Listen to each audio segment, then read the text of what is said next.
Imagine ruling the most powerful nation on Earth for centuries, controlling 1/3 of the entire world's wealth, with foreign kings literally begging to trade with you. Now imagine watching it all collapse because of one plant. Not guns, not bombs, not some super weapon. A flower, a single flowering plant brought your entire civilization to its knees. This isn't fantasy. This is the story of how opium destroyed China's greatest empire. In the 1700s, China was the undisputed economic superpower of the world. European monarchs were desperate to get Chinese goods, but the Chinese emperor basically yawned and said, "We don't need anything you barbarians make." Fast forward just 100 years, and China was carved up by foreign powers. Millions of its people were addicted to drugs, and its 2,000-year-old imperial system was crumbling. This is how it happened. Hey, quick thing before we start. If you actually listen to these regularly, hit like or subscribe. I always wonder where everyone's at, so comment your city and what time it is. Weird to think some of you are having breakfast in England while I'm recording this at night, here in the States. Alright, let's head back to Qing Dynasty China. But hold on, get comfortable first. I mean it. Fix your pillows, grab that blanket. This one's worth settling in for. The year is 1800. Dawn breaks over Canton harbour in southern China. Your eyes crack open to darkness inside the small room you've rented near the waterfront. The overwhelming smell of salt water, spices, and humanity drifts through the window. Outside, the sound of shouting merchants, creaking wood, and clanging metal fills the air as ships from across the world unload their goods. Unlike your modern memory foam mattress, you're lying on a wooden platform with a thin mat that does absolutely nothing to cushion your aching back. It's already hot, humid as hell, and you haven't even gotten up yet. You're in Canton, the only Chinese port where foreign merchants are allowed to trade, and let me tell you, there's no place on earth with more money flowing through it right now than this city. Hold up, you might be thinking. I thought European countries were the richest in the world during this time. That's what your history textbooks probably told you, but nope. Not even close. China was so economically dominant in 1800 that it produced over 1/3 of everything made on the entire planet. Think about that. One country making 1/3 of the world's stuff. That would be like if the modern United States, Japan, and Germany's economies were all combined into one superpower. European merchants were literally begging to be allowed to trade with China, and China's response? Basically, yeah, we're good, thanks. The Chinese emperor viewed the Western kingdoms as barbarian states with nothing of value to offer the Middle Kingdom. But what about all their cool inventions? Well, from China's perspective, they'd invented pretty much everything worth inventing already. Paper, Chinese. Printing, Chinese. Gunpowder, Chinese. Compass, Chinese. Porcelain so fine you could see through it. Silk so luxurious, European nobility would bankrupt themselves to own it. All Chinese. When foreign merchants arrived in Canton, they weren't treated as equals. They were barely tolerated, and the trading system was set up to keep it that way. Listen up, here's how this works, a local official explains as you watch Western merchants arrive. Foreigners can only trade in Canton, nowhere else in our vast empire. They can only live in these specific buildings outside the city walls called factories. Not actual factories, but trading houses. They cannot bring their wives or families. They cannot learn Chinese. They cannot travel into the Chinese interior. And most importantly, they can only trade through the approved Chinese merchants known as the Hong merchants. The most powerful of these Hong merchants is a man named Haokua, and oh my god, this guy is rich, not just wealthy, not just successful businessman rich, we're talking the richest man on the planet rich. His personal fortune is estimated at around $26 million, which doesn't sound that impressive until you realise that's like multiple billions in today's money. The dude literally had rooms filled with silver. During a fire in 1822, witnesses described rivers of silver flowing through the streets as Hauqua's vaults melted in the flames. You're at the harbour watching a British East India Company ship unload, and you spot him, Hauqua, dressed in elegant silk robes, directing his army of clerks and assistants. His hands are clasped behind his back as he watches crates of silver being carried off the ship. "That's how the trade works," whispers a merchant standing next to you. "We bring silver, they give us tea, silk, and porcelain." It seems like a simple enough system. Europeans and Americans want Chinese luxury goods, especially tea, which had become an absolute obsession in England. The Chinese don't want European goods in return, so the Westerners pay in silver. The problem for the Western traders is that this arrangement is draining their treasuries dry. "We can't keep shipping all our silver to China," the merchant continues. "England's running out of the bloody stuff." You can see the frustration on the faces of the British traders. They're making money selling Chinese goods back home, but the trade imbalance is unsustainable. They need something the Chinese will buy, and that's where our story really begins, because the British found something that would turn this entire system upside down: opium. You see an unusual ship anchored in the harbour, flying no flags. The local Chinese seem to be avoiding it, yet small boats occasionally slip out to it under cover of darkness. "Turkish and Indian opium," the merchant explains. "Technically illegal in China, but..." He shrugs. Opium wasn't new to China. It had been used medicinally for centuries, usually eaten or drunk as a tincture to treat pain or illness. But something changed when Europeans introduced the practice of smoking it. "Come on," says the merchant, "I'll show you." He leads you through the crowded streets to a nondescript building a few blocks from the waterfront. Inside, the air is thick with sweet, acrid smoke. Men lie on wooden platforms, their eyes half closed as attendants prepare pipes for them. The pipes themselves are works of art, long stems with ornate metal bowls. You watch as an attendant heats a small ball of dark, sticky opium over a flame until it bubbles, then places it in the pipe bowl for a waiting customer. "One puff and your troubles fade away," the merchant says. "Two puffs and you're floating, three and you're in paradise." What you're witnessing is the beginning of something catastrophic. At this moment, opium is still primarily smoked by the wealthy elite. Government officials, rich merchants, men of leisure, it's a luxury drug, a status symbol. But that's about to change. The merchant leans in closer. The British East India Company has opium plantations all across Bengal now. They're producing thousands of chests of the stuff every year. And guess where it's all coming? He nods toward the harbour. A chest of opium contained about 140 pounds of the drug. In 1800, around 4,500 chests were being imported to China. That's 630,000 pounds of opium. And demand was growing. The following morning, you're back at the harbour. The activity is frenetic, goods moving in all directions, silver flowing into China, luxury goods flowing out. It's the most successful trading arrangement in the world, but it's balanced on a knife's edge.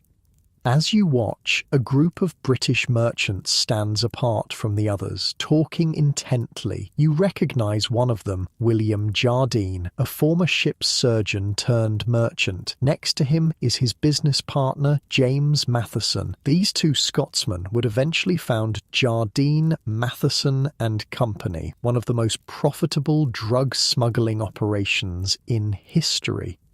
"The Chinese want to keep us confined to Canton," Jardine is saying, "but with fast clipper ships we can deliver opium all along the coast." You're witnessing the planning of what would become the most successful drug smuggling enterprise in history, and the Chinese government has no idea what's coming.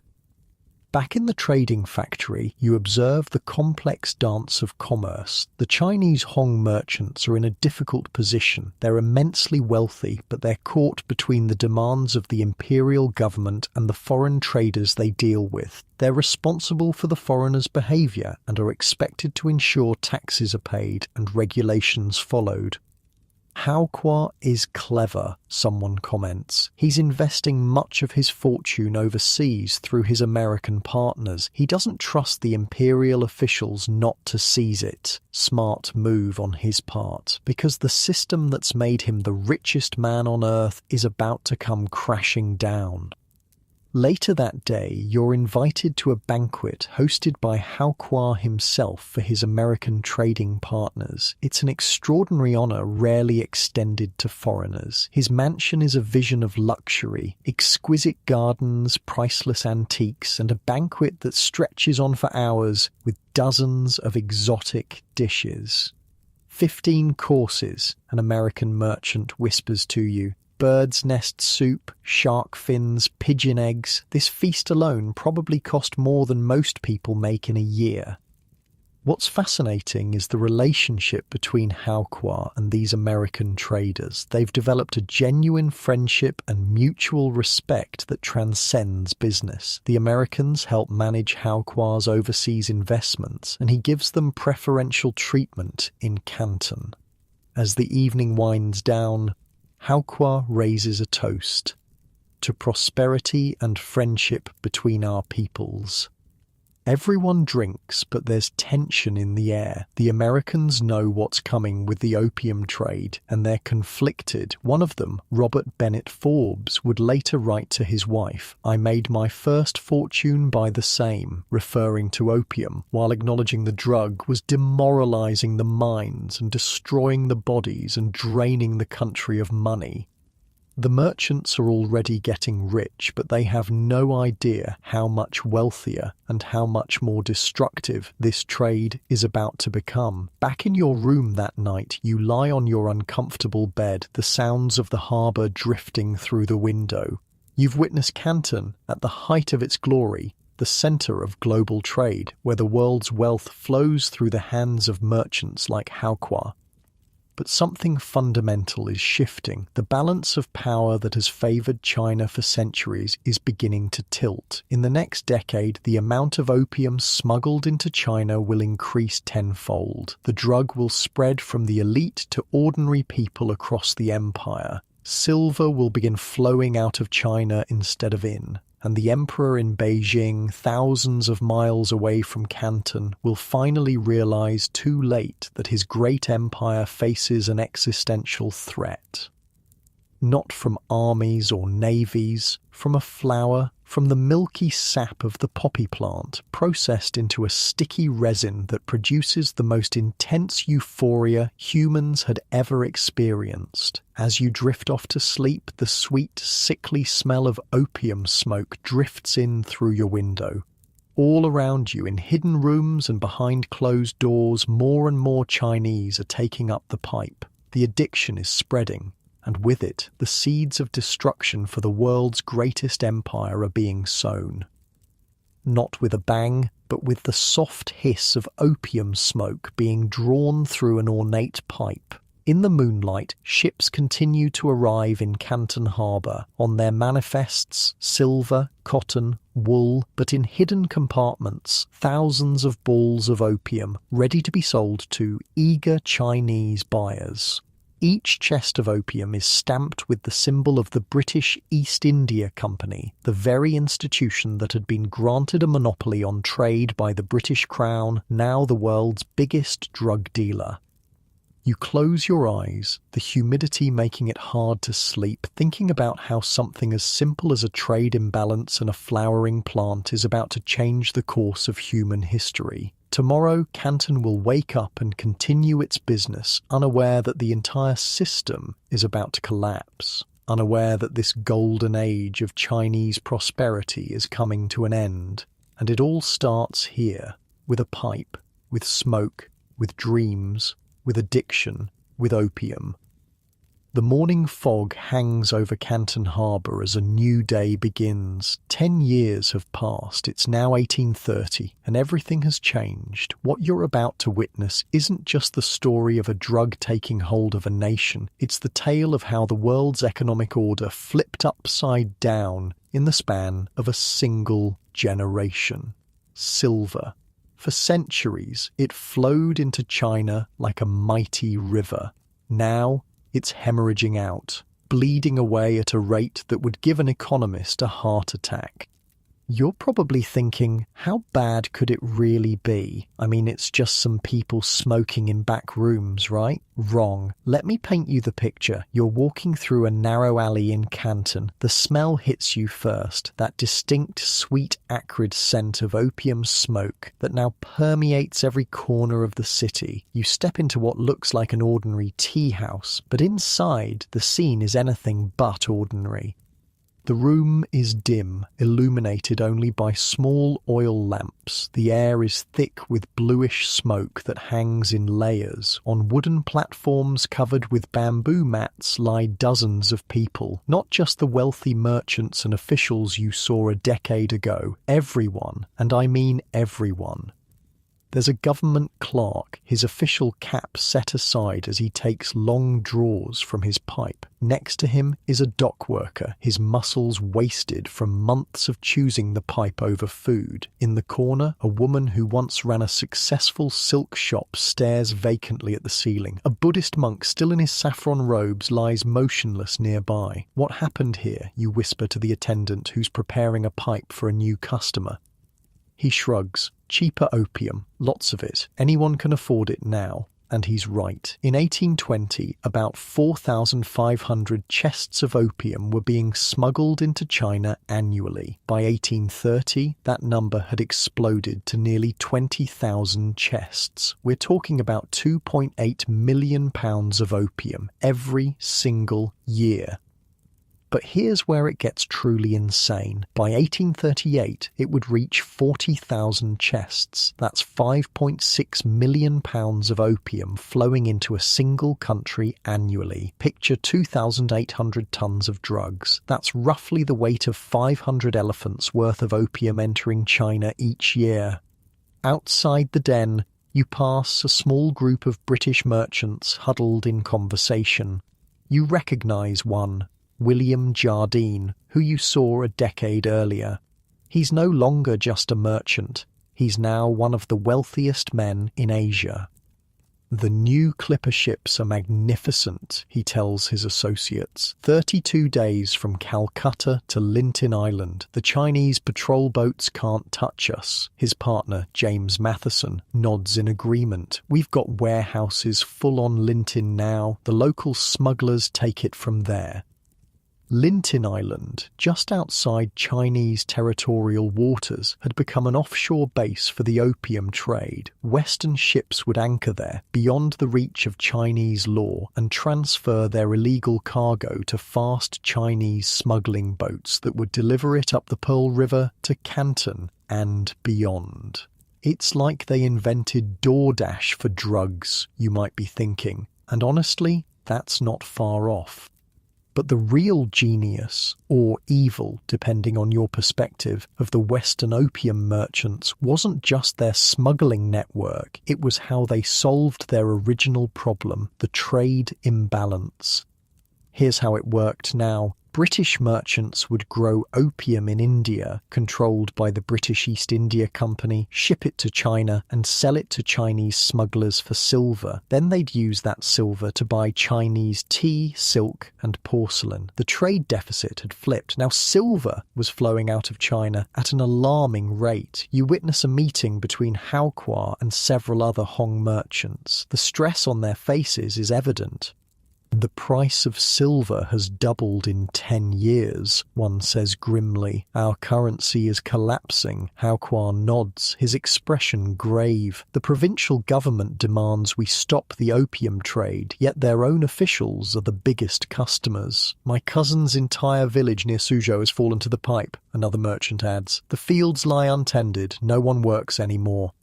This is the brutal reality of what's happening. In areas where opium has taken hold, productivity collapses, fields go unplanted, workshops sit empty, people sell everything they own, their tools, their furniture, even their land, to buy more opium. As you walk through Canton, you notice something else. The city seems poorer than a decade ago. Despite all the trade, despite all the activity, there's a sense of decay. Buildings that were once pristine are now crumbling. People who once seemed prosperous now appear gaunt and desperate. What's happening to the city? You ask a local shopkeeper. He glances around nervously before answering. Silver leaves, nothing comes in to replace it. Even the provincial officials are struggling to collect taxes. The economic impact was devastating. China had been on a silver standard, meaning its currency was backed by silver. As silver flowed out of the country to pay for opium, the value of money plummeted and inflation soared. Imagine if the US dollar lost half its value in just a few years. That's what the Chinese were experiencing. The sun is setting as you make your way to a different part of the city. Here, away from the harbour, you find a modest home where a family is gathering for dinner. The tension is palpable. Father hasn't come home again, a young woman tells her mother as she sets out bowls of rice. He's at the smoking house. The mother's face is lined with worry and resignation. Your brother, too. 3 days now. He sold his fishing nets, the daughter says quietly. What will he do when he has nothing left to sell? The mother has no answer. This scene was playing out in countless homes across China. Addiction was tearing families apart, destroying livelihoods and weakening the very fabric of society. Meanwhile, across town, American merchants are calculating their profits at Russell and Company, one of the largest American trading firms in Canton. We cleared $200,000 on the last shipment, one says, checking his ledger. Turkish opium isn't as good as the Indian variety, but the margins are better. Another merchant looks troubled. My father writes from Boston, asking if the trade is moral. He's heard the missionaries' reports about the suffering. Warren Delano made a fortune in this trade, the first replies, referring to the grandfather of future US President Franklin Delano Roosevelt. Nobody questions his morality back in America. He's not wrong. The fortunes being made in the China trade, much of it from opium, were financing the Industrial Revolution back in America. The wealth from opium would eventually fund railways, factories, universities, and libraries. Some of America's most respectable families built their fortunes on the back of the opium trade. Look, the merchant continues, if we don't do it, the British will just take our share. At least we're bringing some of the wealth back to America. It's the classic rationalization. If I don't do it, someone else will. Might as well be me. Back at the harbour the next morning, you notice something new. Tension. Chinese soldiers are patrolling more aggressively. Officials are inspecting ships with greater scrutiny. The emperor in Beijing has finally noticed what's happening, explains a local guide. But it's too late. Too many people are involved in the trade now. Too many officials are addicted themselves. This was the terrible irony. By the time the imperial government in Beijing fully understood the extent of the crisis, many of the officials tasked with solving it were themselves addicted to opium. Imagine asking alcoholics to enforce prohibition. That's essentially what was happening. You've wandered into a tea house near the waterfront. The customers here are a mix of locals and foreign merchants. In one corner, you overhear 2 Chinese scholars in animated conversation. The barbarians bring poison and take our silver, one says bitterly, and our own people help them do it. What do you expect? Replies his companion. When I was a district magistrate in Jiangsu, my superior was smoking 3 pipes a day. How can we enforce the law when the law enforcers themselves are addicted? The first scholar leans forward. Do you know what I heard? In some villages in the interior, they're growing poppies now. Our own people growing the poison on our own soil. This was a new and frightening development. Domestic opium production was beginning in China itself, particularly in the southwestern provinces. It was still small compared to imports, but it was a sign of how deeply the opium economy had penetrated. Across the room, a group of British merchants are having drinks. One gestures toward the Chinese scholars. They blame us, but it's their corrupt officials who allow the trade to flourish, he says. We're just businessmen meeting demand. Exactly, his companion agrees. Nobody forces them to smoke. It's their choice. Their choice, a third merchant repeats, though he doesn't meet anyone's eyes as he says it. The hypocrisy was stunning. Back in Britain, opium was regulated and available only as medicine. The idea of opium dens operating openly in London would have been scandalous. Yet the same merchants who would have been outraged by such establishments at home were perfectly happy to profit from them in China. As evening falls, you find yourself near the waterfront again. A small Chinese smuggling boat is preparing to leave, loaded with goods. Where are they going? You ask a nearby porter. To meet the foreign ships anchored at Linton, he explains. They'll bring back opium. Aren't they afraid of getting caught? The porter laughs. The patrol boats? They're paid to look the other way. If one captain decides to actually enforce the law, the smugglers just wait until his shift ends. That night, from the window of your room, you watch as dozens of small boats slip out of the harbour under cover of darkness. They'll return before dawn, laden with chests of opium that will make their way to dens and private homes throughout Canton and the surrounding countryside. The next morning brings news. An imperial edict has arrived from Beijing. The emperor is demanding stronger action against the opium trade. You're in a tea house when you overhear local officials discussing it. The emperor doesn't understand, one says. If we truly cracked down, half the city would rise up in withdrawal pains. And where would we get the money to pay our troops, adds another. Tax collection is already down by half because of the silver crisis. This was the central problem. The opium trade had become so entrenched, so fundamental to the economy of southern China, that stopping it would cause immediate pain, both physical for the addicts and economic for everyone else. Yet allowing it to continue meant watching the country's wealth drain away and its people succumb to addiction. Later that day, you happen upon a Western doctor treating patients in a small clinic near the factories. Most of his patients are Chinese, many showing symptoms of opium addiction. The physical effects are devastating, he tells you between patients. Chronic constipation, loss of appetite, wasting of muscles. But the worst is the dependency. Once addicted, the body can't function without the drug. The withdrawal is excruciating. Vomiting, diarrhea, unbearable pain. Can they recover, you ask? The doctor sighs. Some do, with proper care and support, but most don't have that luxury, and the temptation to relapse is everywhere. As night falls on Canton, the cycle begins again. Smuggling boats slip out to meet the foreign ships. Opium dens fill with customers seeking escape. Silver changes hands, gradually flowing out of China coin by coin, tael by tael. In a luxurious merchant house, Hao Kwa sits alone, writing letters to his American partners about investments overseas. Even he, the richest man in Canton, can see what's coming. The system that made him wealthy is beginning to collapse. He's moving his money out while he still can.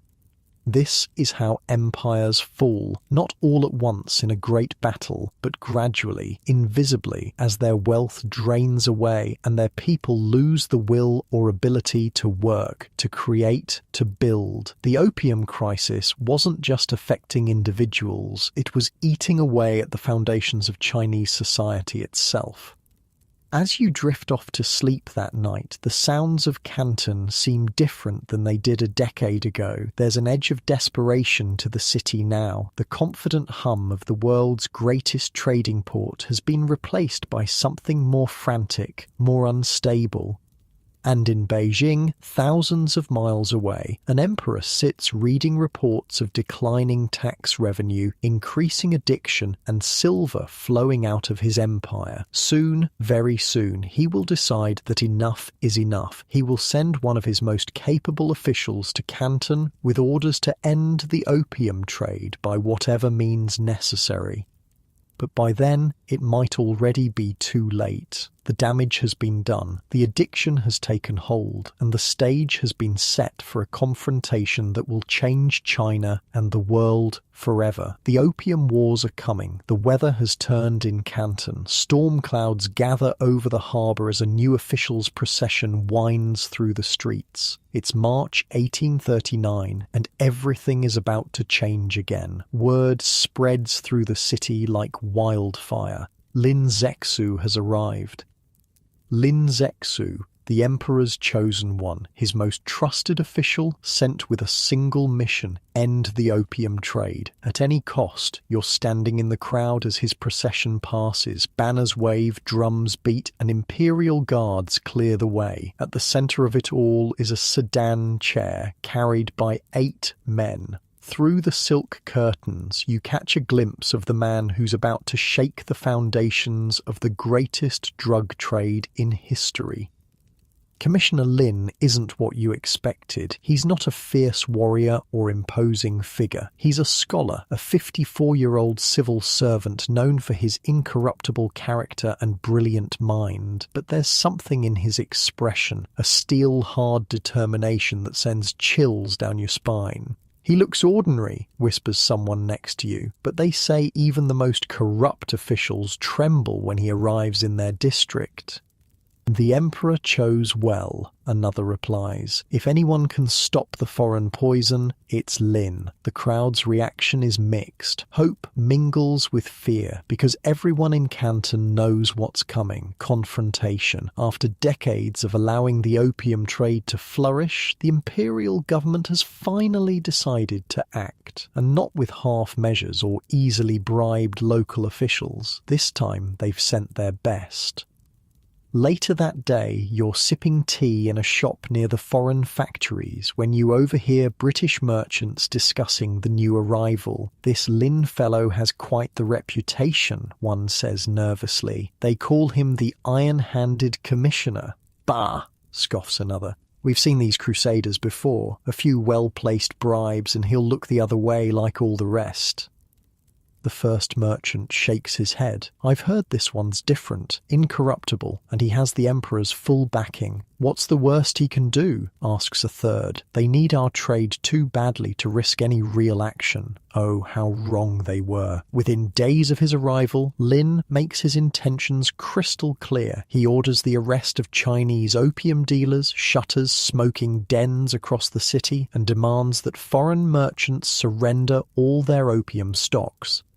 The foreign community is stunned. This isn't the usual posturing they've grown accustomed to. This is deadly serious. You're near the harbour when you witness something extraordinary. Local officials leading a prominent Chinese opium dealer to the public execution ground. The man is weeping, begging for mercy, but there is none to be found. Commissioner Lin has decided to make examples of major dealers.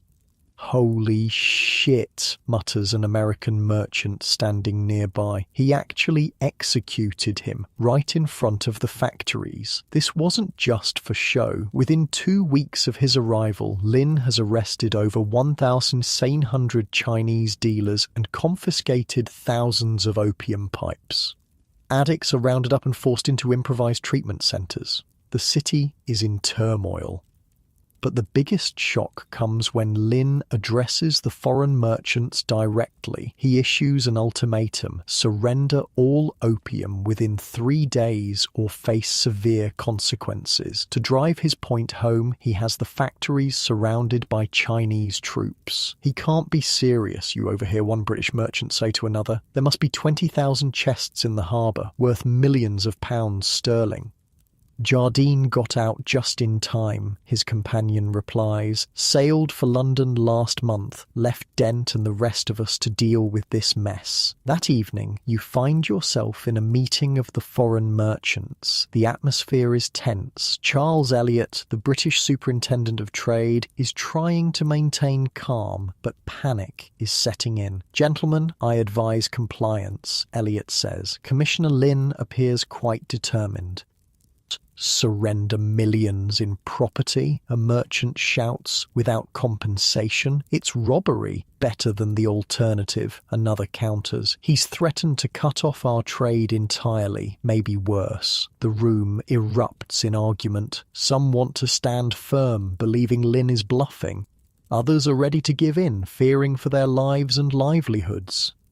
What these merchants don't realise is that Lin has come prepared for resistance. He's studied the foreigners carefully. He's even written a letter to Queen Victoria herself, appealing to her moral character. "I've heard that in your honourable country the smoking of opium is strictly forbidden," his letter reads. "Since it is not permitted in your own country, then even less should you let it be passed on to harm other countries. How can you bear to make profit from harming others?" The irony is staggering. The British government strictly prohibited recreational opium use at home while simultaneously being the world's largest drug dealer abroad. The deadline passes. The foreign merchants have not complied. Lin makes his next move. All Chinese servants are ordered to leave the foreign factories. Food and water supplies are cut off. The foreign community finds itself under siege.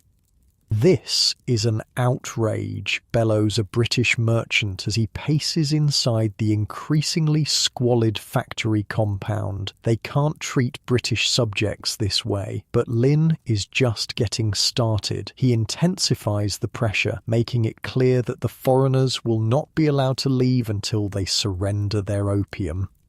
After 6 tense weeks of standoff, Charles Elliot makes a fateful decision. He orders all British merchants to surrender their opium to him, promising they'll be compensated by the British government. He then hands over the opium to Lin. The numbers are staggering: 20,283 chests of opium. That's about 1,300 tons of the drug, with a street value of roughly £2 million sterling, about $250 million in today's money.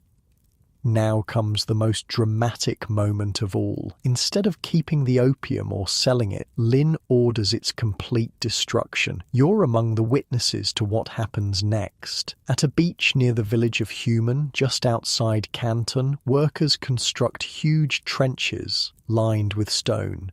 The opium chests are brought in by the hundreds. Under Lin's watchful eye, workers break open each chest, dump the contents into the trenches and mix it with salt and lime before flushing it out to sea with water.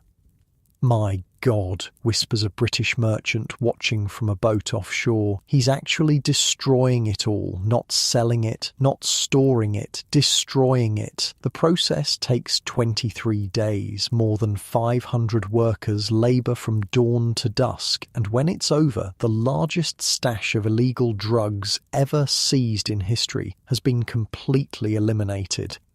Lin doesn't stop there. He writes to the Emperor, reporting his success, but also warning that the foreigners might seek revenge. He begins strengthening coastal defences, preparing for what he fears might come next. His fears are well-founded. When news reaches London that British property has been confiscated without compensation, there is outrage, not at the drug dealers, but at the Chinese government for interfering with legitimate trade.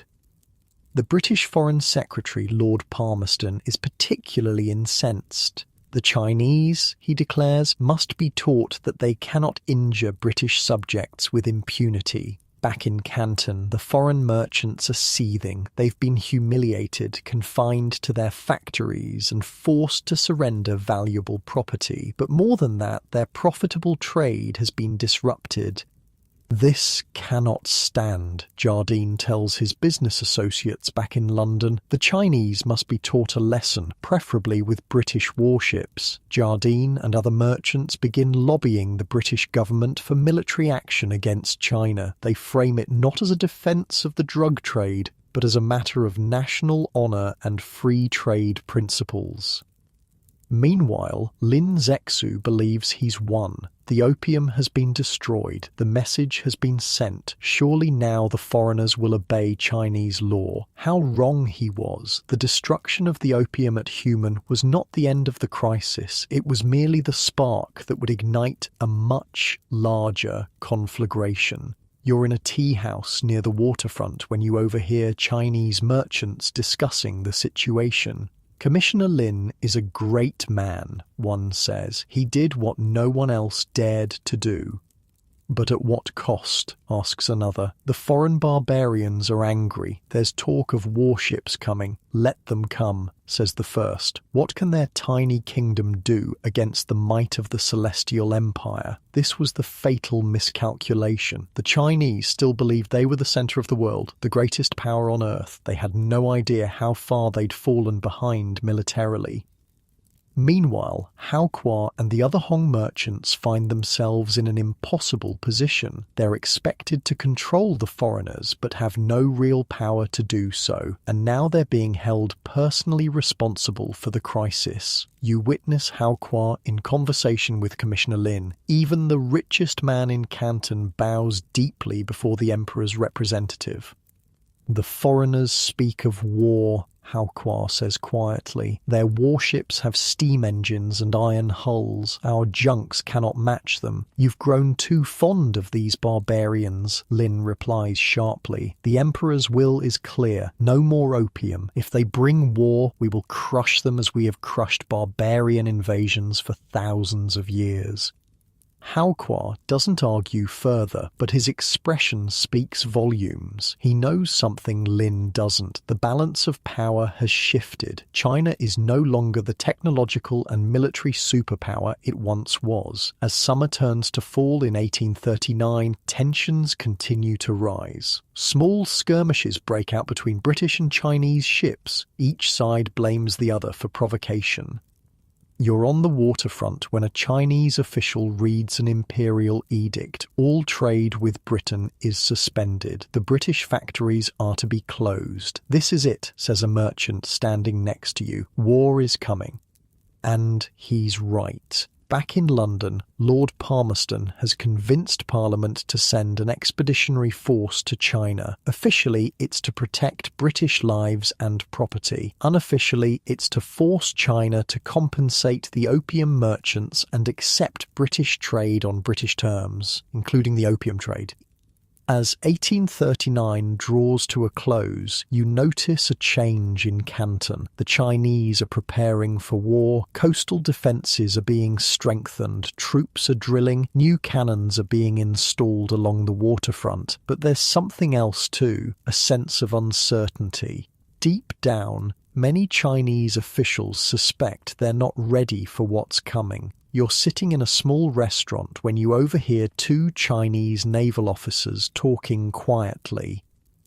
I've seen their ships, one says, iron-sided steamers with guns that can fire explosive shells. Our wooden junks won't stand a chance. Don't say such things, the other warns. It's defeatist talk. Commissioner Lin would have you reported. The first officer leans closer. I'm not being defeatist. I'm being realistic. We're not ready for this fight. This was the tragedy unfolding. Lin Zexu, for all his moral clarity and determination, didn't understand what he was up against. He believed China's size and historical greatness would prevail against what he saw as a small island nation of barbarians. The British rely on China for tea, Lin wrote to the Emperor. Without our tea, they would develop eye infections and their economy would collapse. They need us more than we need them. It was a fundamental misunderstanding of the global situation. Britain was no longer a minor kingdom seeking trade privileges. It was becoming the world's dominant industrial and naval power. As the year ends, you witness one last meeting between Hao Kuo and his American trading partners. The mood is somber. War is coming, Hao Kuo tells them. The British have already decided, but Commissioner Lin doesn't see it. "What will you do?" asks one of the Americans. Hao Kuo sighs. "What can I do? I am caught between the Emperor's hammer and the British anvil. I've moved as much of my wealth overseas as possible. Now I can only wait and hope some of my businesses survive what's coming." The Americans exchange glances. They've already decided to remain neutral in the coming conflict. American ships will continue to trade with China even as British warships bombard Chinese ports.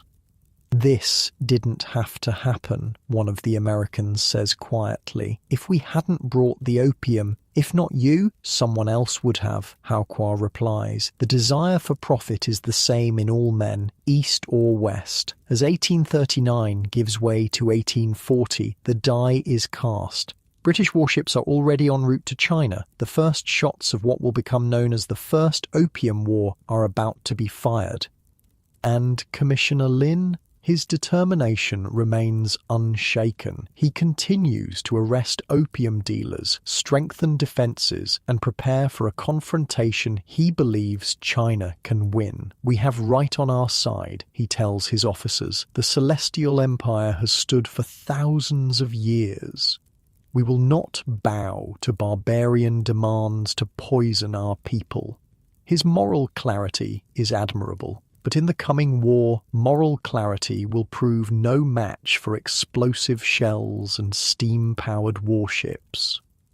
The greatest drug bust in history, the destruction of 20,000 chests of opium at Human, was supposed to end the opium crisis. Instead, it triggered a chain of events that would accelerate China's decline and change the balance of power in Asia for the next century.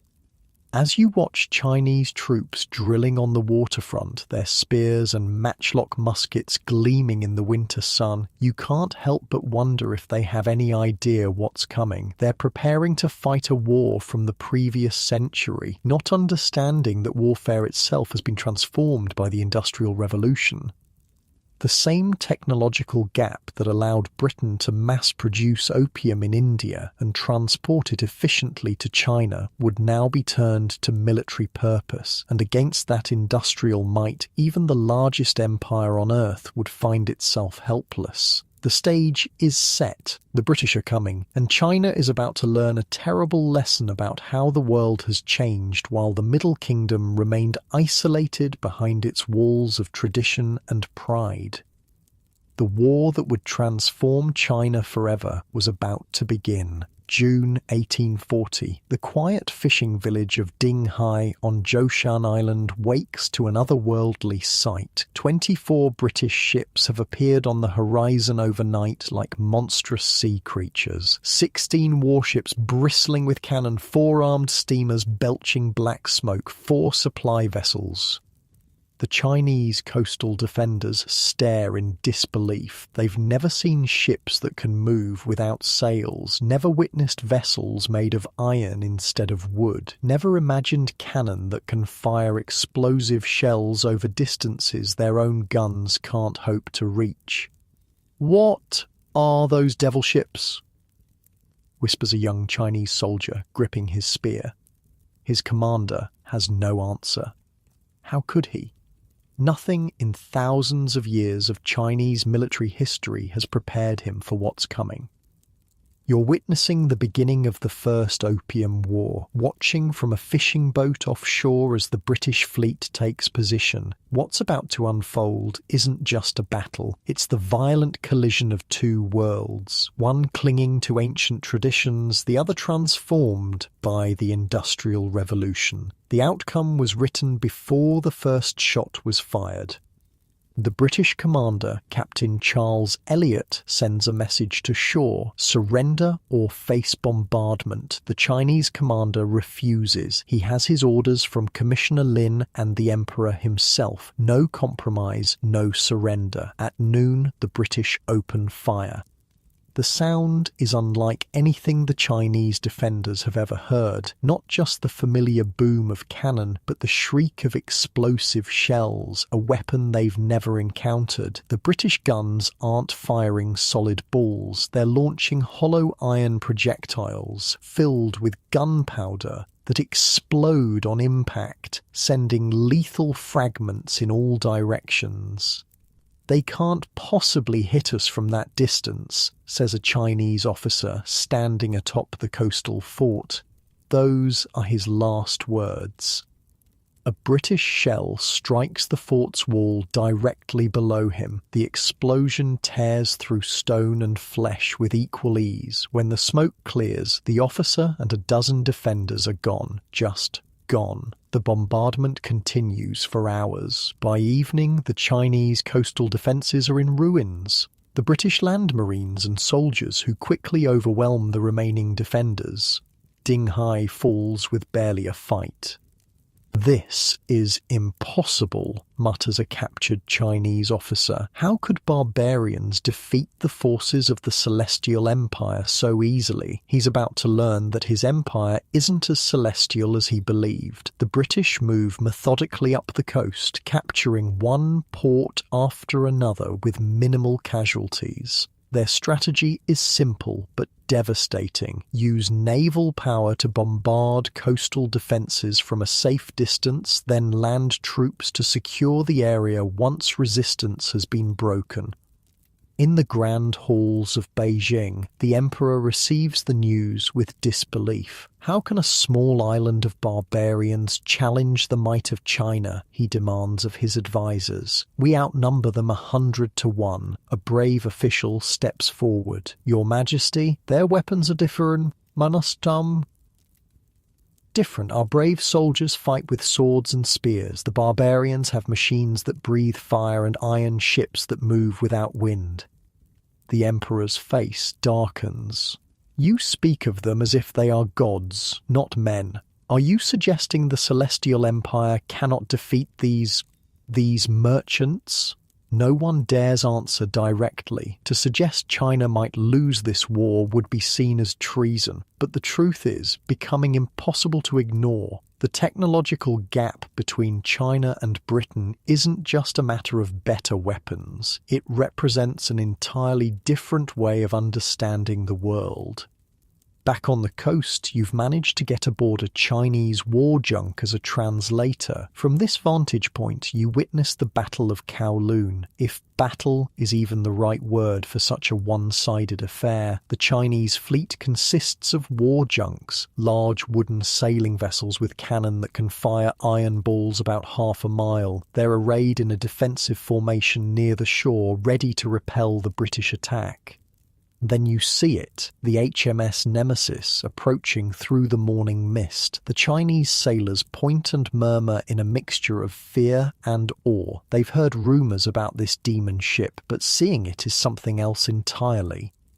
The Nemesis is Britain's secret weapon, an iron-hulled, steam-powered warship specifically built for this war. It draws only 6 feet of water, allowing it to navigate the shallow coastal waters. It's armed with 2 32-pounder guns that can fire explosive shells, 2 6-pounder guns, and a battery of Congreve rockets. But what truly terrifies the Chinese sailors is that it moves directly against the wind, belching black smoke like some monster from their worst nightmares. "It's a fire devil ship," whispers the Chinese captain. "How can we fight such a thing?" The battle begins. The Chinese junks fire their cannon, but most shots fall short or bounce harmlessly off the Nemesis's iron hull. In return, the British ship launches rockets that scream across the water before exploding among the Chinese fleet. Then it fires its cannon, sending explosive shells into the packed formation of wooden vessels. The carnage is appalling. One Chinese ship explodes when a shell hits its powder magazine. Another catches fire and burns to the waterline, its crew jumping overboard only to drown in their heavy armor. A third is torn apart by rockets, splinters of wood slicing through the sailors like knives. Within an hour, the battle is over. The Chinese fleet is destroyed or scattered. The nemesis is barely scratched. "We never stood a chance," the Chinese captain tells you as he orders his surviving crew to abandon ship. "Our generals and admirals trained to fight the wars of our ancestors. The British are fighting with weapons our children's children couldn't imagine." This scene repeats itself along the coast as the British move northward, destroying Chinese forces at Canton, Amoy, Ningpo, and beyond. It's not just a military defeat, it's a psychological one. The Chinese worldview, that they are the center of civilization surrounded by barbarian states, is being shattered by iron and fire. By January 1841, the British have blockaded the Pearl River and effectively cut off Canton from the sea. Commissioner Lin, who had been so determined to end the opium trade, finds himself blamed for provoking a war China cannot win. The emperor, needing a scapegoat, dismisses him from his post and sends him into exile. Lin was too harsh with the barbarians. You overhear an imperial official telling another in Canton, "Now we pay the price for his pride."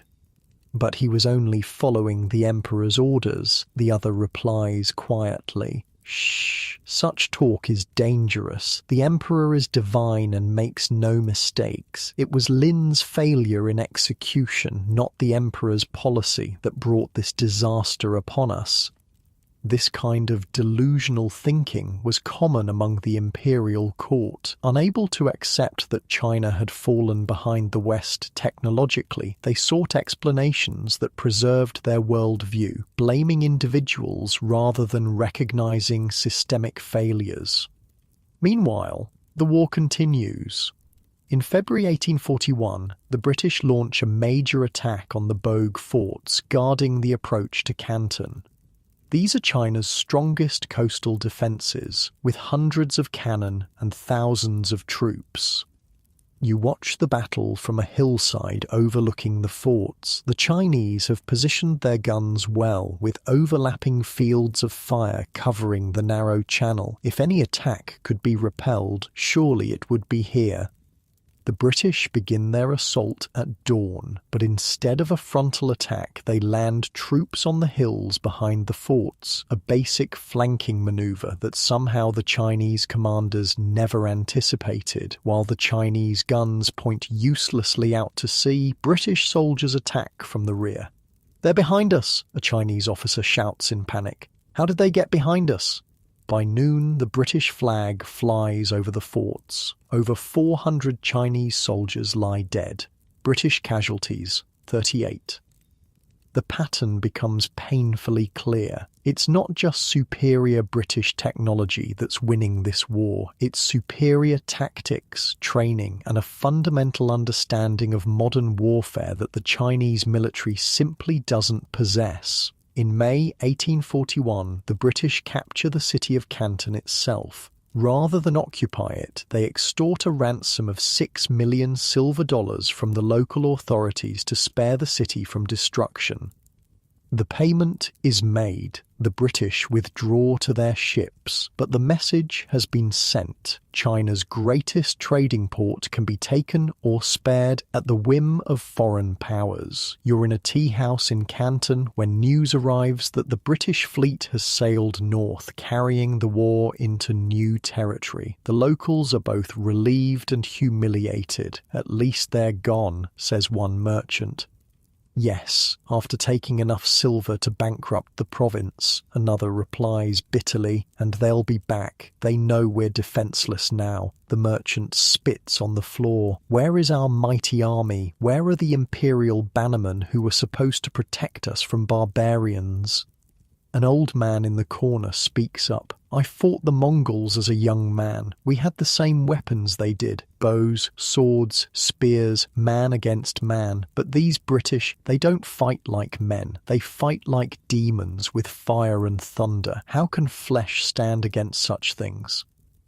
This was the reality China was facing. Its military, once the most powerful in Asia, had stagnated while the West had revolutionized warfare. The gap wasn't one that could be closed quickly or easily.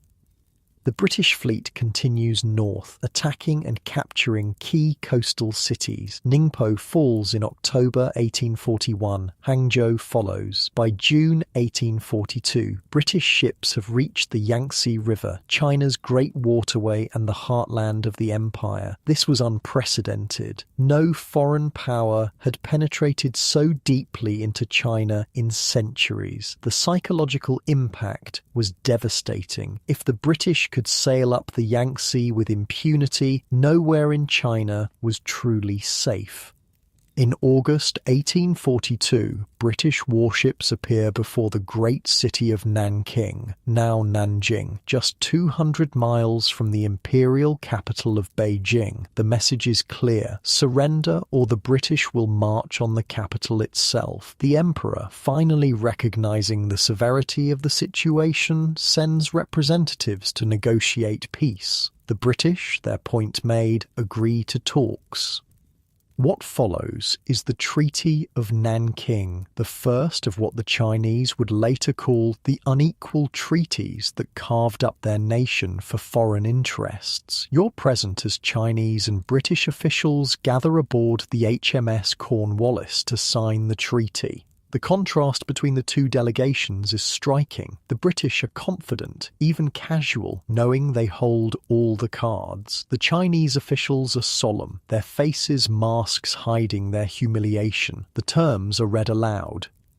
China will pay an indemnity of 21 million silver dollars, an astronomical sum that would cripple the imperial treasury. Hong Kong Island will be ceded to Britain in perpetuity, the first Chinese territory to be taken by a foreign power. 5 ports, Canton, Amoy, Foochow, Ningpo, and Shanghai, will be opened to British residents and trade. British citizens in China will no longer be subject to Chinese law, but will instead be governed by British law, a concept known as extraterritoriality that effectively places them above local authority, and though not explicitly stated, the opium trade will continue unhindered. As the Chinese officials apply their seals to the document, one turns away, unable to hide the tears streaming down his face. 2,000 years of history, he whispers to a colleague, and we are the ones who must sign away the emperor's sovereignty. The British, for their part, see the treaty as quite reasonable. They could have demanded much more, perhaps even the overthrow of the Qing Dynasty itself. Instead, they've settled for terms that secure their commercial interests while leaving the Chinese government intact. A most satisfactory conclusion, the British plenipotentiary Sir Henry Pottinger declares after the signing. Britain and China can now look forward to an era of peaceful and mutually beneficial trade. The Chinese don't share his optimistic view. For them, the Treaty of Nanking isn't the end of a conflict, but the beginning of what they will come to call the Century of Humiliation, a period when China, once the centre of the world, is reduced to a semi-colonial state carved up by foreign powers.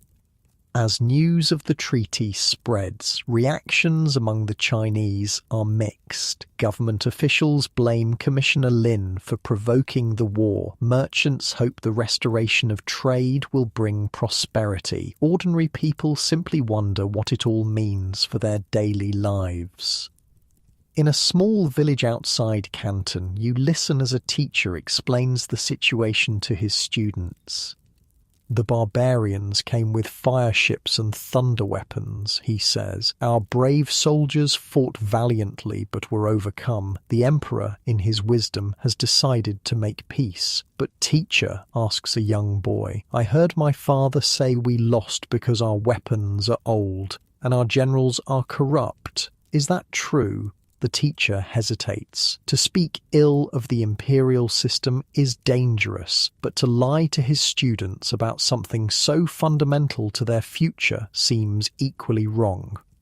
The ways of the Celestial Empire have served us well for thousands of years, he says carefully, but perhaps it is time to learn some of the barbarians' methods, if only to better defend against them in the future. This sentiment that China needed to adopt Western technology while maintaining its cultural essence would become a central debate among Chinese intellectuals in the coming decades. But for now, the immediate reality was one of defeat and humiliation. The First Opium War officially ends on August 29, 1842. British casualties total less than 500, mostly from disease rather than combat. Chinese casualties are never accurately counted, but are estimated in the thousands. More significant than the human cost is the psychological one. China's image of itself as the center of civilization has been shattered. Its military, once feared throughout Asia, has been exposed as obsolete. Its government, claiming the mandate of heaven, has been forced to submit to barbarian demands. And the opium trade, the catalyst for the conflict, it continues and expands. British ships now legally dock at 5 Chinese ports. Western merchants establish permanent residences, and the flow of opium into China, rather than being stemmed, increases dramatically. In 1839, before the war, roughly 40,000 chests of opium were being smuggled into China annually. By 1858, that number would exceed 70,000 chests, about 4,500 tons of opium flooding into China each year. The addiction that had begun to weaken Chinese society before the war now accelerates, spreading from coastal cities into the interior, reaching every level of society from imperial officials to peasant farmers. As for Commissioner Lin, the man who tried to stop the opium trade, he spends 3 years in internal exile before being rehabilitated and appointed governor of remote Yunnan province. He dies in 1850 while en route to fight rebels in the Taiping Rebellion, an uprising partly inspired by the weakness the Qing Dynasty displayed during the Opium War. Decades later, when China begins to reckon with its modern history, Lin will be rehabilitated again, this time as a national hero, a patriot who stood up to foreign aggression and paid the price for his principles. But in the immediate aftermath of the war, he is simply a scapegoat, blamed for a failure that was not truly his. The real failure was systemic, a once great empire that had turned inward, convinced of its own superiority, while the world around it transformed through industrialization and new ideas. The First Opium War lasts just 2 years, but its impact on China will echo for more than a century. It marks the beginning of China's painful transition from ancient empire to modern nation, a transition forced upon it by external pressure rather than internal evolution. And it all began with opium, a flowering plant that generated enormous profits for foreign merchants while feeding an addiction that weakened Chinese society from within. The drug that triggered the conflict continues to flow into China, now protected by treaties and gunboats. The disease has not been cured, it has been legitimized. As you stand on the deck of a ship leaving China in late 1842, watching the coast recede into the distance, you wonder what the future holds for this ancient civilization facing an utterly changed world. Little do you know that the First Opium War is just the beginning. More humiliations await, more unequal treaties, more territorial concessions. And in just 14 years, a second opium war will erupt, driving China even deeper into the abyss of addiction, exploitation, and national decline. The story of opium and China is far from over. It has only just begun. The ink on the Treaty of Nanking is barely dry, but already China is a fundamentally different place. It's 1843, and you've returned to Canton after a brief absence. The city feels changed. The swagger of imperial officials has been replaced by something more subdued. The British now walk the streets with a new confidence, almost swaggering.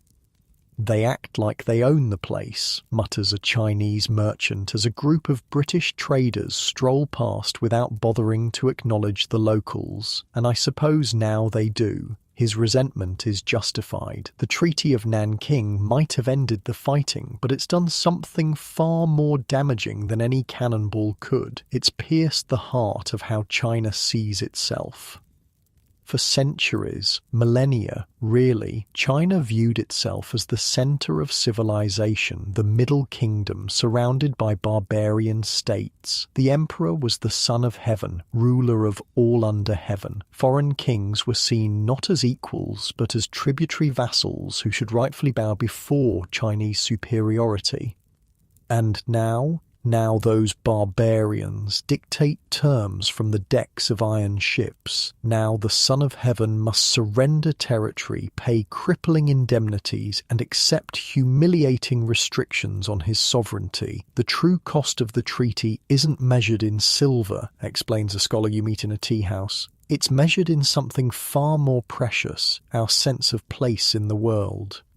While the British celebrate their victory with champagne in newly established clubs in Canton, the Chinese government faces the grim task of implementing the treaty's demands. The first priority, paying the massive indemnity of 21 million silver dollars. To put this in perspective, the entire annual revenue of the Qing government was only about 40 million taels of silver. The indemnity represented over a year's worth of the imperial government's income.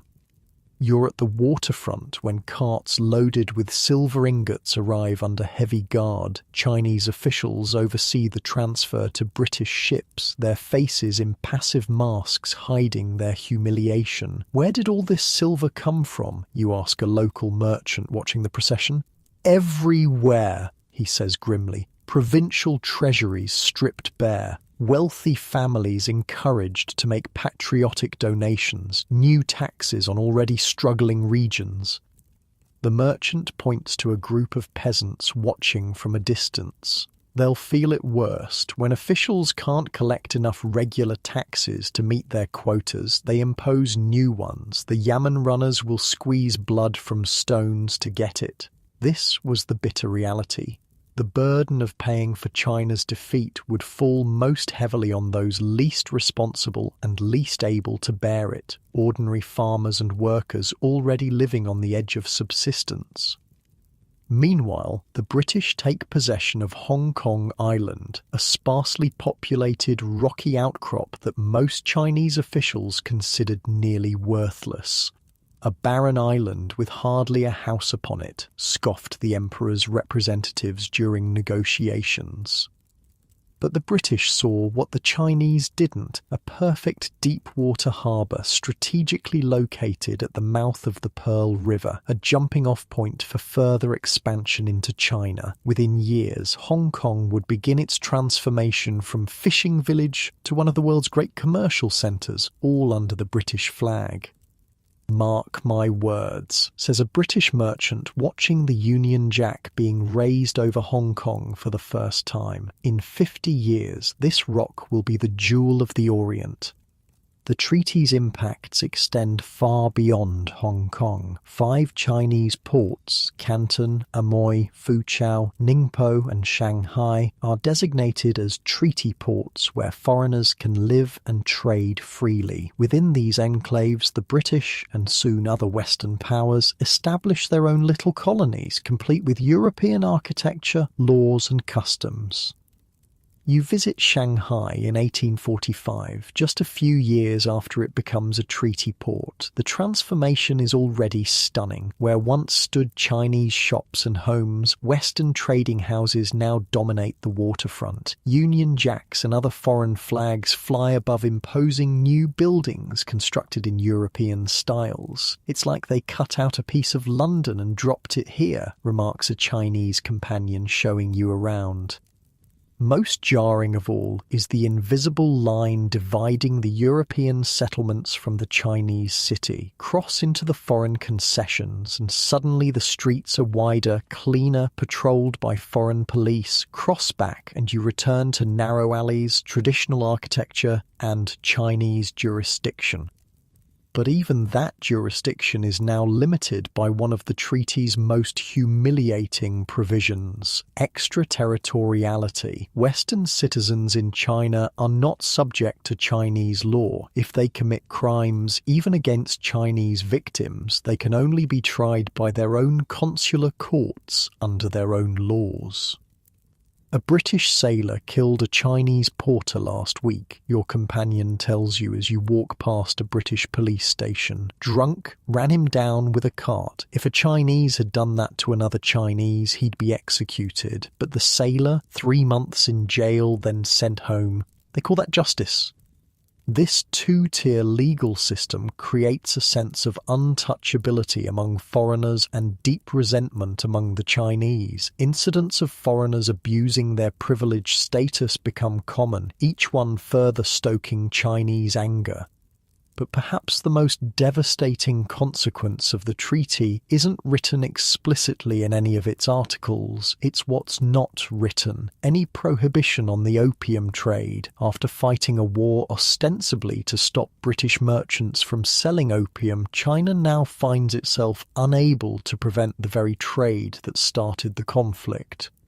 In fact, the opium trade doesn't just continue after the war, it explodes. By 1850, annual imports have nearly doubled from pre-war levels to about 50,000 chests. By 1858, they'll reach 70,000 chests. What was once smuggled under cover of darkness now arrives openly at the treaty ports, protected by British gunboats and the threat of renewed conflict if Chinese officials interfere. "We fought a war against opium," says a dejected Chinese customs official watching crates of the drug being unloaded in broad daylight. "We lost thousands of men, paid millions in silver, and for what? So they could sell even more of their poison without hiding it." The human cost is visible everywhere. Opium dens multiply across China, no longer confined to coastal cities, but spreading inland along trade routes. Addiction rates soar, productivity plummets in regions where opium use becomes endemic. Families are devastated as breadwinners spend their income on the drug rather than food or necessities. You visit an opium den in Shanghai, not one of the luxurious establishments catering to wealthy merchants or officials, but a squalid room packed with labourers and coolies seeking temporary escape from gruelling lives. The air is thick with sweet, acrid smoke. Men lie on crude wooden platforms, their bodies wasted, eyes vacant. Some have been here for days, neglecting work, family, everything but their need for the pipe.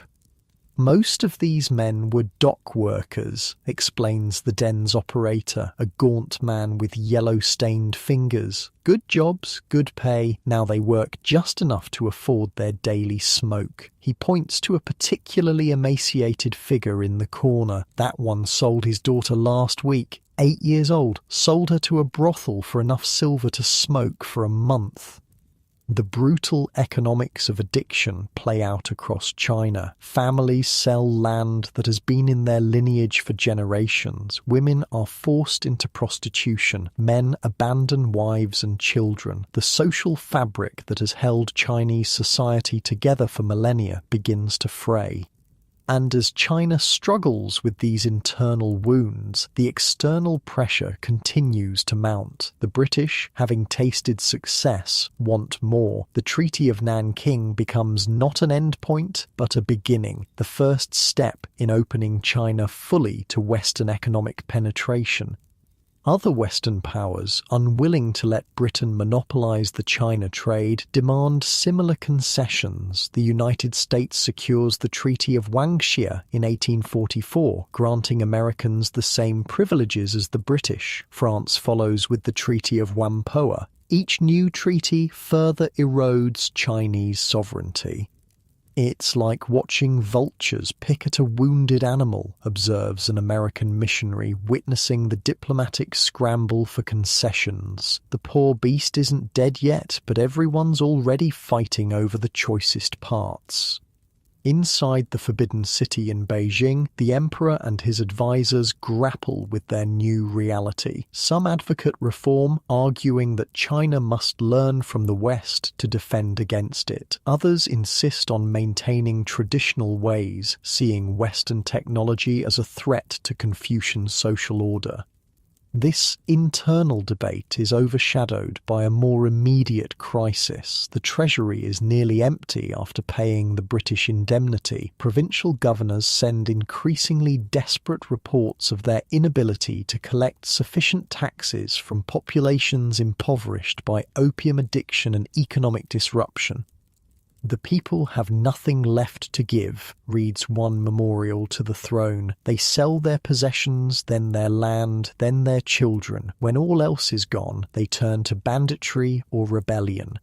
Signs of unrest begin to appear across the empire. Secret societies long suppressed by imperial authorities gain new followers among those discontented with the government's weakness in the face of foreign aggression. Religious movements with apocalyptic visions find fertile ground among peasants seeking any explanation for their suffering. In the south, a failed scholar named Hong Xiuquan begins having visions after repeatedly failing the imperial examinations. He becomes convinced he is Jesus Christ's younger brother, sent to rid China of both the Manchu demons who rule as the Qing Dynasty and the foreign devils who push their opium and religion. His movement, which will become known as the Taiping Rebellion, begins gathering followers in Guangxi province in the late 1840s. By 1850, it will explode into the deadliest civil war in human history, claiming an estimated 20-30 million lives over 14 years.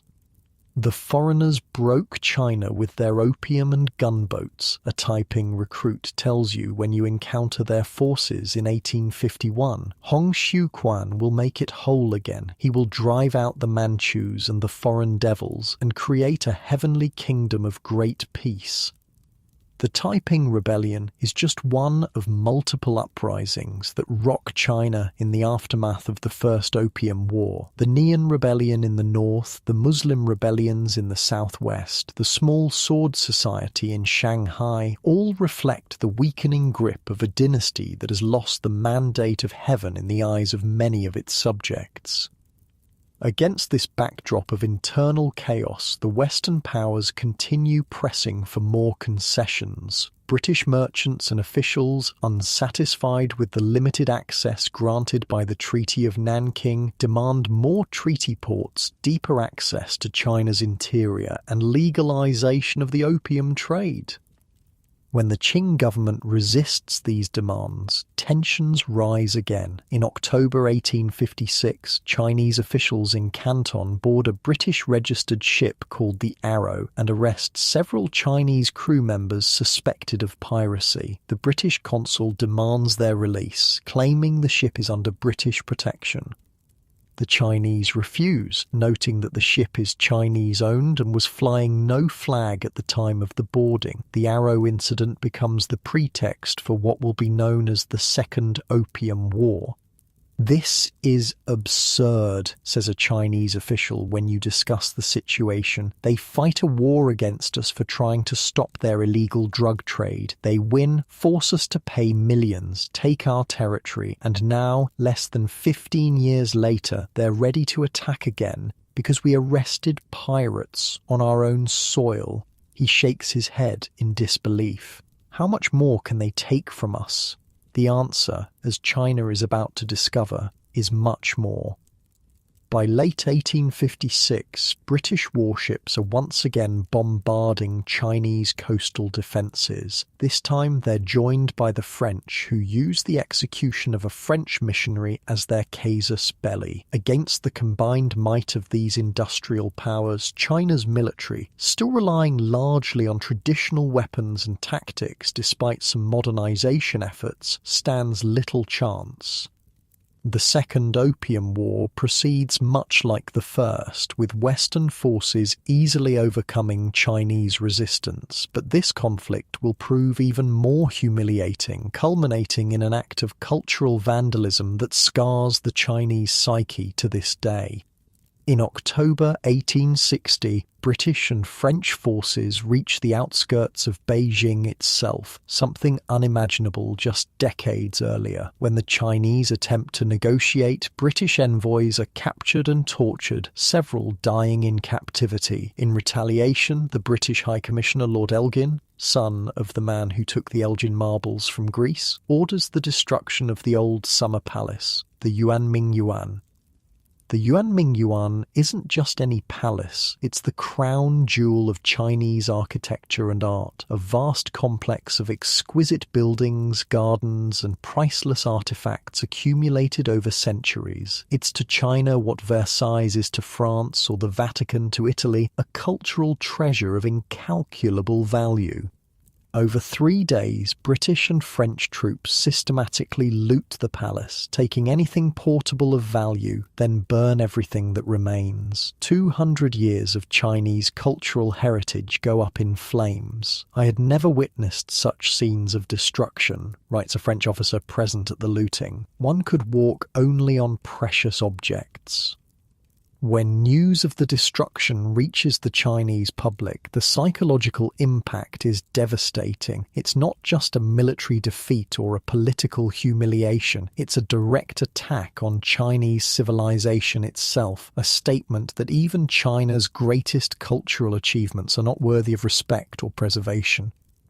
The Treaty of Tientsin and the Convention of Peking that end the Second Opium War impose even harsher terms than the Treaty of Nanking. 10 more ports are opened to foreign trade. Foreigners gain the right to travel in the interior of China. Christian missionaries receive protection for their activities. The opium trade is explicitly legalized. The indemnity dwarfs that of the First War, further draining Chinese resources.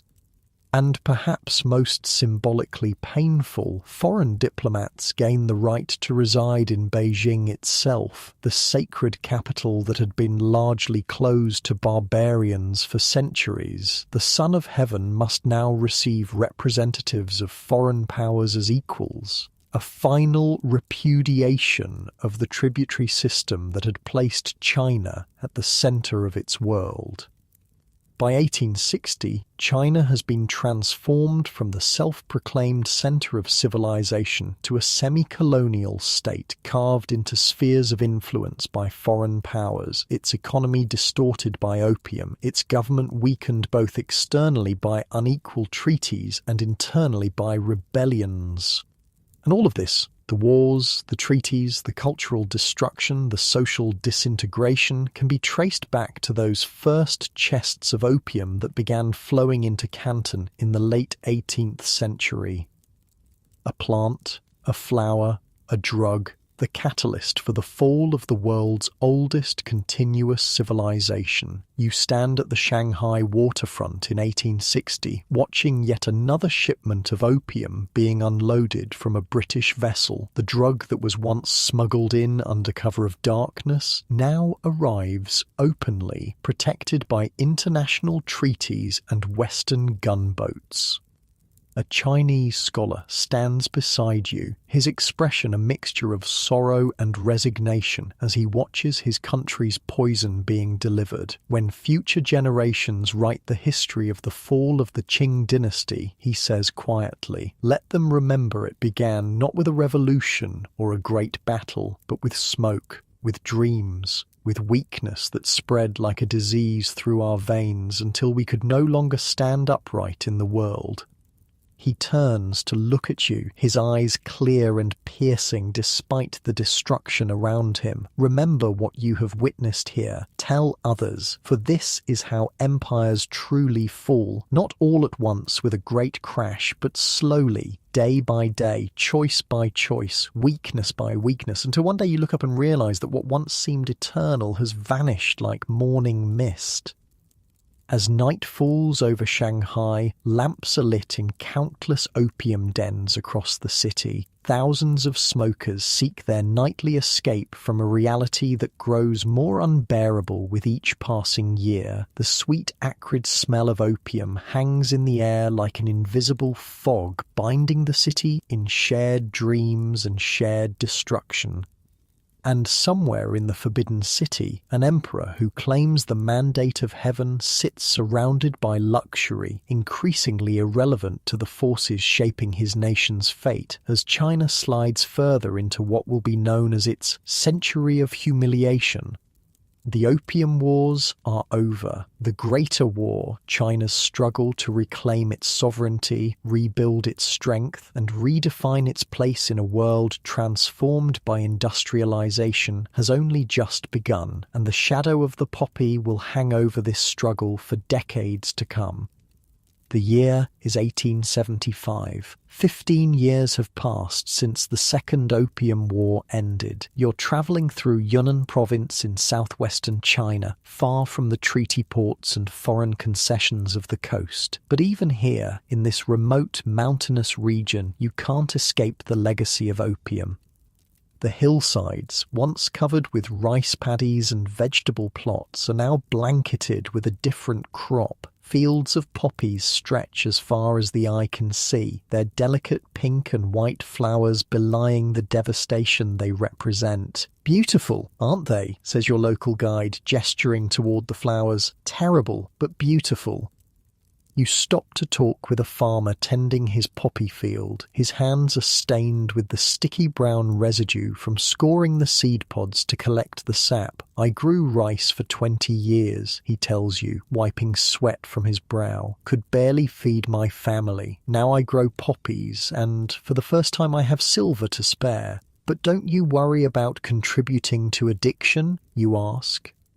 The farmer looks at you with tired eyes. "The foreign devils brought the poison to China. They got rich. Why shouldn't Chinese farmers have a share? Besides," he adds quietly, "if I don't grow it, someone else will." This is the cruel irony of what's happened in the decades since the Opium Wars. Having failed to keep foreign opium out, China has begun producing its own. By the 1870s, domestic production has overtaken imports. By the end of the century, China will produce 85% of the opium consumed within its borders. "The foreigners succeeded beyond their wildest dreams," explains a provincial official over dinner that evening. "They didn't just addict our people to opium, they addicted our economy to it." He's not exaggerating. In many provinces, opium has become the cash crop that pays the taxes that keep local governments functioning. Attempts to suppress it meet fierce resistance not just from farmers, but from officials who depend on opium revenue. Last year, Beijing sent an inspector to reduce opium cultivation in the province, the official continues, lowering his voice. Within a week, he owned 3 new houses and was seen smoking in the best dens in the provincial capital. The fields remain untouched. This corruption extends throughout the system. The Qing Dynasty, once the world's most powerful empire, now struggles to control even its own officials. The central government issues edicts that are ignored in the provinces. Reforms are announced but never implemented. Modernization efforts start and stop, hampered by lack of funds and entrenched resistance.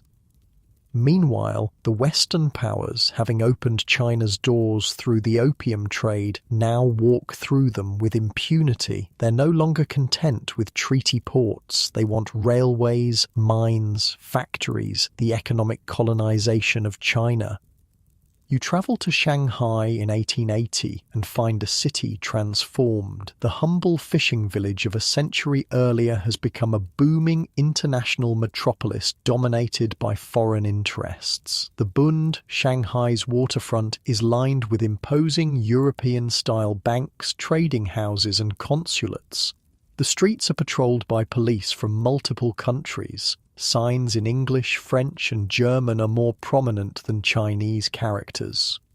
"This isn't China anymore," says a local merchant as you walk along the Bund. "This is a piece of Europe built on Chinese soil." He points across the Huangpu River to the old Chinese city. Its traditional buildings and narrow streets are stark contrast to the international settlement. "That's where most Chinese live," he says. "Crowded, poor, still struggling with opium. Meanwhile, the foreigners grow rich on our trade, our labour, our land." This pattern repeats itself across China. Foreign concessions in treaty ports become islands of Western privilege amid Chinese poverty. Western businesses operate under advantageous treaties that Chinese competitors can't match. Western missionaries spread Christianity, undermining traditional beliefs. Western ideas challenge Confucian orthodoxy, and beneath it all, opium continues its work, weakening the social fabric, draining wealth and reducing productivity. By the 1890s, the carving up of the Chinese melon, as diplomats callously term it, accelerates. Russia seizes influence in Manchuria, Germany takes Shandong, France claims parts of the southwest, Britain expands from Hong Kong into the new territories. You witness a meeting of foreign diplomats in Peking in 1895, shortly after China's humiliating defeat in the Sino-Japanese War, a conflict that shocks the world by showing that even Japan, once a tributary state that learned civilization from China, has now surpassed its former teacher in military power. "The Chinese government is essentially bankrupt," says a British diplomat, spreading a map on the table. "The dynasty cannot last much longer. We must secure our interests before the collapse." His colleagues nod in agreement as they draw lines across the map of China, dividing it into spheres of influence where each Western power will have preferential rights to develop railways, mines, and other enterprises. "What about the Chinese people?" asks a junior diplomat new to his posting. "Don't they have any say in this?" The others laugh. "My dear boy," says a senior French representative, "China ceased to have a say in its own affairs the moment it lost the Opium War. Everything since has merely been confirmation of that fact." This carving up of China represents the culmination of what began with those first chests of opium. A sovereign nation has been reduced to a geographical space where foreign powers compete for advantage, its government too weak to resist, its people too divided and demoralized to unite in opposition. But beneath the surface, something is stirring. A new generation of Chinese intellectuals, many educated abroad or in Western-style schools, begins to question not just foreign domination, but the imperial system itself. They see the Qing Dynasty not as the victim of Western aggression, but as its enabler through corruption, incompetence, and failure to modernize. In tea houses and universities, in secret societies and overseas communities, they debate China's future, reform or revolution, constitutional monarchy or republic, westernization or Chinese essence with Western techniques. One young student puts it bluntly, "The foreigners shot their way in with cannons. We must build our own cannons to shoot them out again." The simmering discontent boils over in 1900 with the Boxer Rebellion, when rural militias rise up against foreign influence, particularly missionaries. Initially supported by the Qing court under Empress Dowager Cixi, the rebellion becomes yet another disaster when a multinational force of 20,000 troops from 8 nations crushes the poorly armed Boxers and occupies Peking. The resulting Boxer Protocol of 1901 forces China to pay yet another crippling indemnity, 450 million taels of silver, more than the government's annual revenue, to be paid over 39 years with interest. Foreign troops gain the right to be permanently stationed in Peking. The final humiliation of the once mighty empire is complete. You're in Shanghai in 1909, talking with an elderly tea merchant who has lived through the entire century of humiliation. Despite his 80 years, his mind remains sharp, his memory clear. I was a boy when the first Opium War began, he tells you, sipping his tea with a slightly trembling hand. I remember the pride we felt, the certainty that the barbarians would be driven back into the sea. How could it be otherwise? We were the Middle Kingdom, the centre of civilization. He gazes out the window at the European buildings dominating the skyline. Now look at us. Foreigners rule our cities. Our emperor is a puppet. Our officials are corrupt, and still the opium flows, though now we poison ourselves rather than being poisoned by others. Is there no hope, you ask? The old man is silent for a long moment.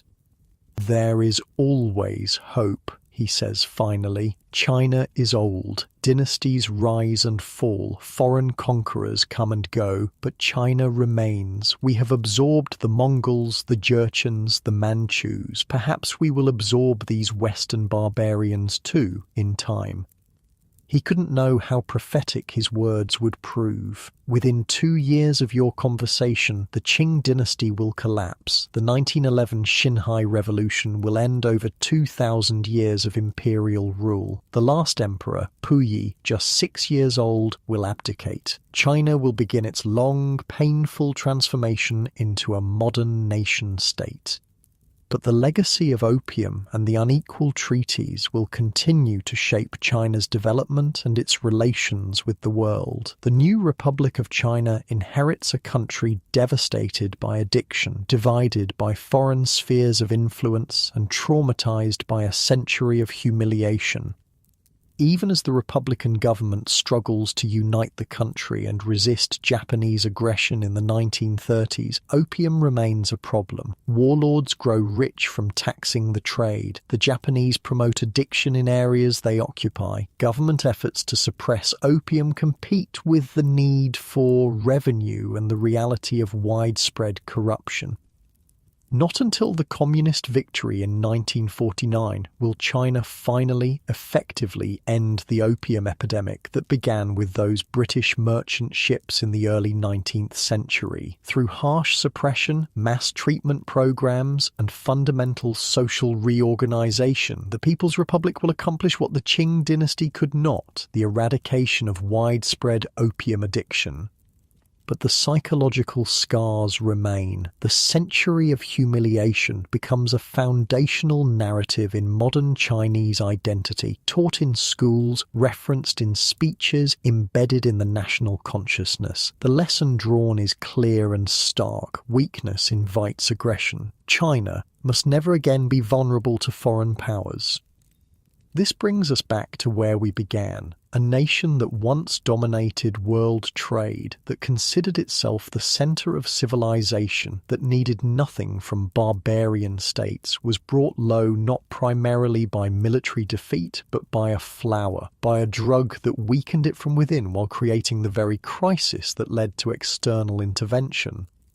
The British writer Samuel Taylor Coleridge, himself an opium addict, once wrote of a stately pleasure dome in Xanadu, ancient China, where Alph, the sacred river, ran through caverns measureless to man down to a sunless sea. His poem captures something of opium's allure, the beautiful dreams that lead to darkness.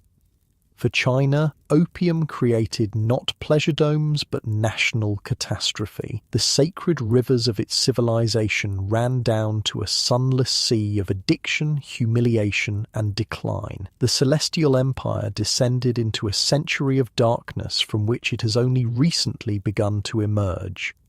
As you lie in your comfortable bed, so different from the wooden platforms of those long-ago opium dens, consider how something as seemingly insignificant as a flowering plant changed the course of world history, how the desire for profit overrode moral concerns, how one nation's weakness became another's opportunity.